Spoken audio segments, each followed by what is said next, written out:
What up, y'all? You could obviously, well, maybe you can. You can obviously tell that my whole setup's different now since no more Halloween. I hope all of you had an amazing Halloween. I think I did. Um, this video was technically supposed to come out on Halloween, but just because how tired I was after that and how much I needed a break after Halloween, this is why they're this delayed. A lot of these, like, part 2 of 2 Halloween videos delayed. And also, that's partially my fault. My dumbass really decided to put more work onto myself. I could have really just done this, and that could have been it for the Halloween 2023. But I'm not gonna do that. Well, anyways,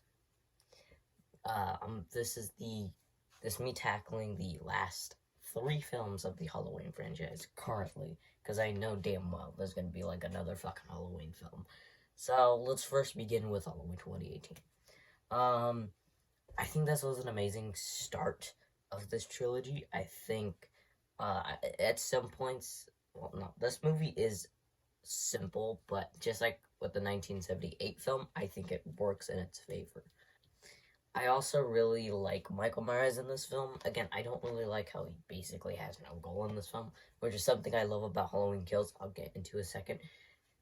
Michael Myers, though, in this film, besides like some faults with like his motivation and stuff, I think he's still one of the best Michael Myers.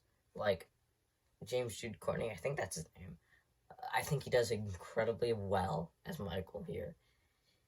Laurie Strode in this film, I think is cool, but I wouldn't say it's like her best in the franchise. But I do think the whole storyline with Laurie and her daughter could be a little bit better, because like I kind of don't really care about that, but because I don't really think it's that really well directed or written. So yeah, that's just me though.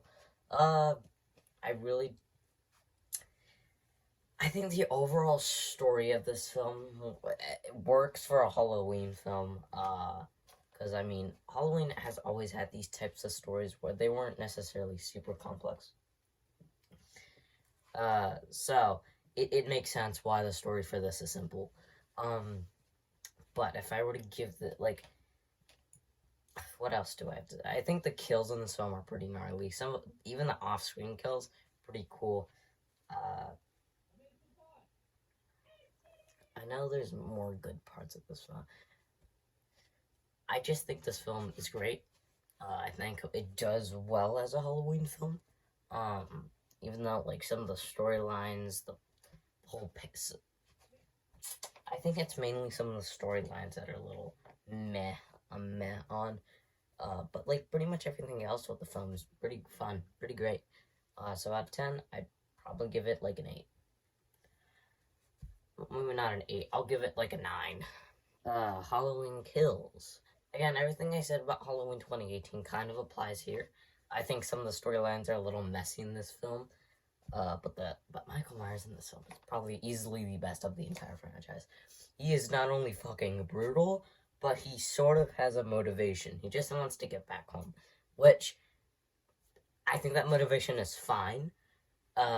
Especially for Michael Myers, I think that's actually a pretty solid one, considering Michael Myers has always been like this soulless, devoid of human emotion like character. So I think that actually works for his character to not make him too human.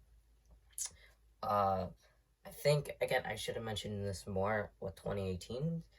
I think the characters are pretty solid. Now in this film, I think the characters, some of them are really cool.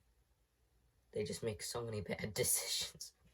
like that one scene where like this girl like held up a gun, like just walking towards Michael Myers, and then Michael Myers just kicks the fucking gun and shoots her. Like, yeah, you have a long distance weapon. Just shoot him from a long distance. Listen, there's a lot of stupid decisions. I'm gonna keep that in. But I still think this film is super fun as fuck. This film is really fun. And it's not only just fun carnage candy, this is easily the best Michael Myers portrayal, at least in my opinion. So out of 10, I'd probably give Halloween Kills and I'd probably say like an 8.5 out of 10, 85. Halloween Ends, ooh. This is the film I was really excited to get into because it does a lot of interesting choices, to say the least.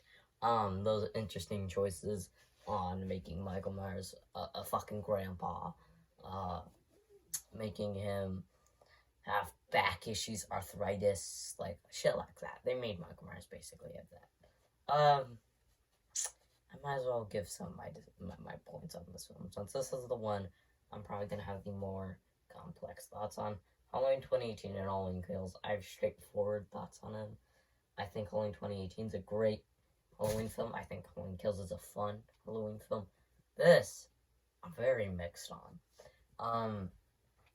Because I do think, I do respect it for deciding to do new things, but I don't know if those new things will work. And I wouldn't even say they're new, right? They're just new things to the Halloween franchise. Like, Corey is basically the Roy Burns of the Halloween franchise. Roy Burns is from Part 5 of Friday the 13th. So it just kind of feels like Halloween's kind of ripping off Friday the 13th, which is ironic considering Friday the 13th is a literal Halloween ripoff itself. But it's just...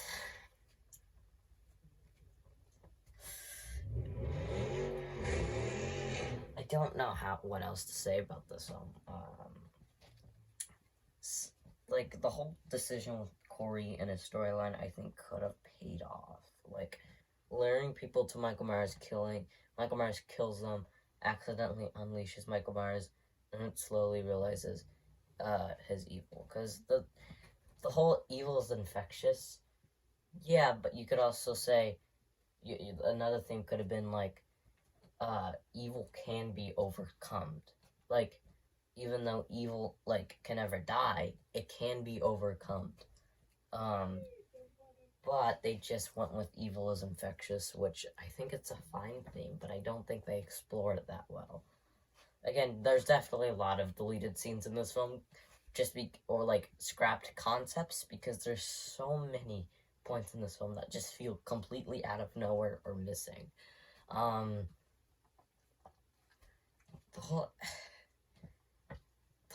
think her name is Alice. Yeah, Alice and Corey's relationship is like, I don't give a fuck.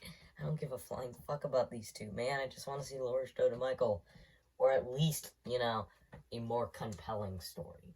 This film has a story, a decent story, but like, it's not so compelling for a lot of Halloween fans, I'd say. And even if you're a newer horror fan, I wouldn't even say this is that compelling, considering the main guy you're supposed to be scared of gets fucking beat up like 8 times in this film. So there's that. There's many problems that I feel like the writers just, I don't know what type of drug they were on, because there's some of the decisions in this film were just, wow. And it doesn't really make sense, considering how much Michael Myers was built up in Halloween Kills, and this film kind of tears that down. This film just kind of tears it all down, just because why the fuck not? And I know David Gordon Green said Michael Myers is human, he could survive just nearly impossible things. That still doesn't make any fucking sense to me, because, like, Michael Myers survived getting hit by a car, getting hit by a sack of bricks to the head, like 5 times, getting his fingers blown off, surviving a small building house fire, getting shot multiple times, getting shot in the heart, because in the original, he literally got shot in the heart like 7 times. Unless he decided to retcon that, which would make absolutely no sense. So, my conclusive thoughts are that David Gordon Green is a fucking... I don't know what the fuck he's talking about, considering he's the one that literally built Michael Myers and Halloween Kills to be like something unstoppable. But now he's trying to say, oh, he's human. He was human this whole time. None of that makes any sense. It just seems like very contradictory, and especially because that just feels like an excuse to kill off him in this film, which I think the final battle is great. I think Michael Myers' death in this film was great if it had a good lead up to it, though. Because, like, you can't just have basically the entire film, like, especially because Corey's basically the main character of this film, and then you just kill him off before the third act, the final act. So that makes absolutely, completely no sense to me. Like,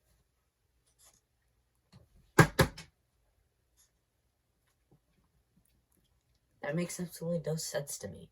Like, what's the point of having his character then if you're just gonna die like that? And then Michael Myers, like, bro, barely is even in this film, but when he does, like, so what's the importance? What's the impactfulness of his death? If he showed up more frequently in this film and was like, listen, if you want to nerf him a little bit, nerf him back to like his 2018 self, because his 2018 self was still, 2018 Michael definitely seemed more human than Halloween Kills Michael. So if you want to say, oh, he was human this entire time, then just do Halloween 2018 Michael all over again. Maybe his death would actually have an impact. But it didn't. His death didn't have that much of an impact for this film because there wasn't that much to impact, considering he pretty much was basically nowhere near this film. And every time he was, his ass was just getting beat. So what's the point of having Michael Myers, like, getting killed or getting beat for, like, the 9th time in this film? It's not really that cool when, like, the main antagonist is just, oh, I'm pushing 60. I can't beat you guys. I literally can't. Like, it makes no sense. I don't like that decision. But even though I've all these cons of this film, I still think the story, the overall arcing story, is fine. I think it's passable. This is the best Laurie Strode we've ever seen, I'd say, when she's actually on screen, because she also doesn't have that much screen time. For some reason, David Gordon Green decided it would be a great idea to make a romance film. This is not even horror at all. Like, it has, like, the first, like, maybe the first scene in the film is probably, like, the only aspect of horror. Everything else, though, is just, like, romance. Which, I'm fine with that. Well, no. Not for a Halloween film. I'm fine with romances as long as they're well written.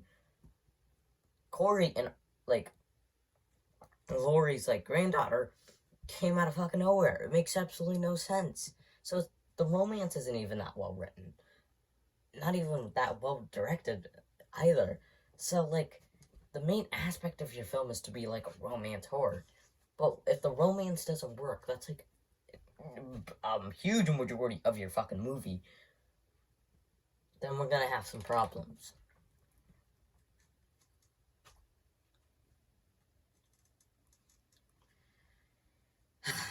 Okay, that was a lot to take in. Half this video is probably just gonna be the Halloween interview, mainly because this film I am very mixed on, because I think the storyline's fine. I think Laurie, every time we see Laurie, is fine. The kills, when we actually fucking get them, I think are solid. Even though, like, there's only, like, 5 kills in this film. Which I understand the original didn't have that many kills as well. Or didn't show Michael Myers that often. That's an annoying criticism of, like, Halloween Ends enthusiasts. Look, I don't hate Halloween Ends. But, like, you have to understand. The original Halloween is a different type of film, right? It was the first film in an entire franchise. So, like, because, like, Halloween, the original Halloween, is literally like meant to be slower paced. Thank you. It's meant to be slower paced, and it's the type of slower paced film where like it's not meant to show the killer that often. The sequels decide to amp that up. They decide, oh, well, we've already built the hype of Michael in the first film, so why not just completely show him in the rest of the sequels? That's the entire point. That's why Halloween 1978 feels a lot different than the other sequels, because it is different. So Halloween Ends having only be... people said that, like, Michael Myers is, like, 10 minutes in this film. We're not counting the final scene, alright? We're not counting his dead corpse. So it'll take, like, 2 minutes off. 2 minutes off. 8. But even then, Michael Myers just gets absolutely fucking beat up this entire film. So, like, anytime he is on screen, it's not effective at all. Overall, out of 10, yeah, this is going to be a little shocking. I think it's a 6 out of 10. I don't know. I fucking dissed on this film hard. And it may seem like I hate it, but I don't. I don't want to be one of those negative Nancys that just go like, oh, Halloween Ends is easily the worst of the franchise. Which, no, it isn't. Not by a long shot. There's, like, at least 4 Halloween films I can name off the top of my head that are worse than Halloween Ends. Because at least it was a conclusive ending. I will give it that. Those are my thoughts with Halloween Ends. See ya.